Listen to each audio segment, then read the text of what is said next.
Rural सागर, जो अब सूख चुका है, एक विशाल जलीय शरीर था जो मध्य एशिया के कजाखस्तान और उज्बेकिस्तान के बीच स्थित था। यह समुद्र लगभग 68,000 वर्ग किलोमीटर क्षेत्र में फैला हुआ था और कभी दुनिया के सबसे बड़े आंतरिक जल निकायों में से एक था। अराल सागर का अस्तित्व और इसका सूखना न केवल पर्यावरणीय दृष्टिकोण से महत्वपूर्ण है, बल्कि यह मानवीय गतिविधियों, जलवायु परिवर्तन और जल संसाधन प्रबंधन की समस्याओं का भी एक प्रतीक बन चुका है। अराल सागर का अस्तित्व प्राचीन काल से था और यह एक मीठे पानी की झील थी जो आसपास के देशों के लिए महत्वपूर्ण जल स्रोत था।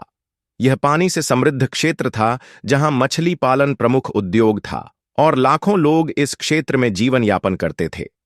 अराल सागर का जल मुख्य रूप से दो नदियों, अमू दरिया और सिर दरिया से आता था। अराल सागर का जलवायु पर भी महत्वपूर्ण प्रभाव था। यह समुद्र इलाके के जलवायु को नियंत्रित करता था और आसपास के क्षेत्रों में वर्षा, आर्द्रता और कृषि पर इसका सीधा असर था।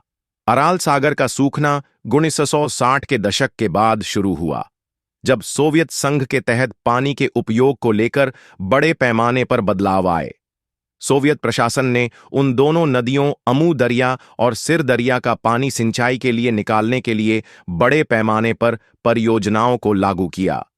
इसका मुख्य उद्देश्य इन नदियों का पानी सिंचाई के लिए उपयोग करना था, ताकि इस क्षेत्र में कपास और अन्य कृषि उत्पादों की अधिकता हो सके। इसका सबसे बड़ा परिणाम यह था कि नदियों का पानी अराल सागर में बहने की मात्रा में लगातार कमी आने लगी। सिंचाई के लिए पानी के भारी उपयोग ने अराल सागर की जल आपूर्ति को कम कर दिया, जिससे जल स्तर घटने लगा। 1960 में सोवियत संघ ने अमू दरिया और सिर दरिया के पानी को अवरुद्ध करना शुरू किया ताकि कृषि उद्देश्यों के लिए पानी का उपयोग किया जा सके। इसके परिणाम स्वरूप अराल सागर का जल स्तर लगातार घटने लगा और जल का फैलाव भी कम हो गया। 1970 के दशक तक संकट गहरा हुआ। 1970 के दशक तक अराल सागर का आकार घटकर आधे से भी कम हो गया था। मछली पालन उद्योग, जो कभी इस क्षेत्र की अर्थव्यवस्था का मुख्य आधार था, पूरी तरह से प्रभावित हुआ। लाखों लोगों का रोजगार चला गया और यह क्षेत्र बेरोजगारी और आर्थिक संकट का शिकार हो गया। 1980 तक अराल सागर के कई हिस्से सूख चुके थे। जो पानी बचा था वह भी अत्यधिक खारा हो गया था, जिससे वहां की जैविक विविधता पूरी तरह से नष्ट हो गई। इस समय तक अराल सागर का अधिकांश पानी लुप्त हो चुका था और जो शेष पानी था वह गहरे नमक से भर गया था, जिससे वहां के पारिस्थितिकी तंत्र को भारी नुकसान हुआ। वर्तमान में अराल सागर लगभग पूरी तरह से सूख चुका है।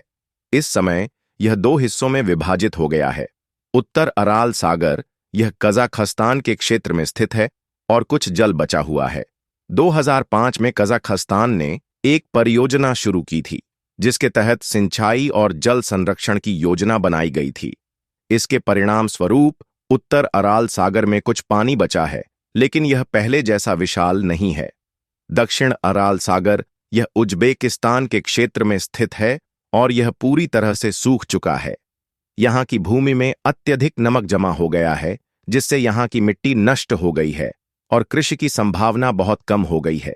सूखने के कारण अराल सागर की तलहटी में अत्यधिक नमक जमा हो गया है, जिससे आसपास की भूमि की उर्वरता में भारी कमी आई है।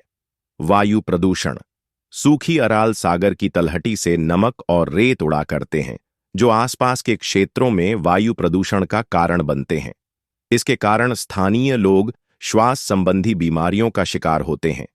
अराल सागर में मछलियों और अन्य जल जीवों की कई प्रजातियां पूरी तरह से नष्ट हो चुकी हैं। इस कारण खाद्य श्रृंखला और पारिस्थितिकी तंत्र को गंभीर नुकसान हुआ।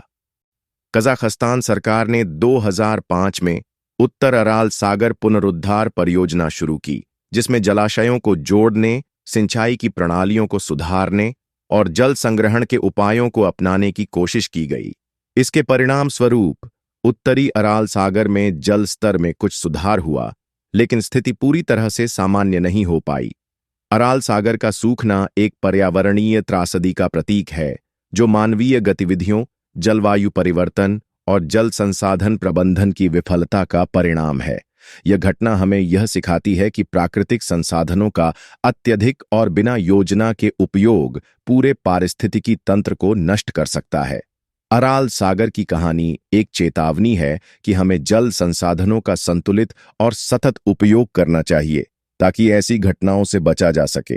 तो दोस्तों, वीडियो कैसा लगा कमेंट करके जरूर बताना और चैनल को सब्सक्राइब करना बिल्कुल भी ना भूले।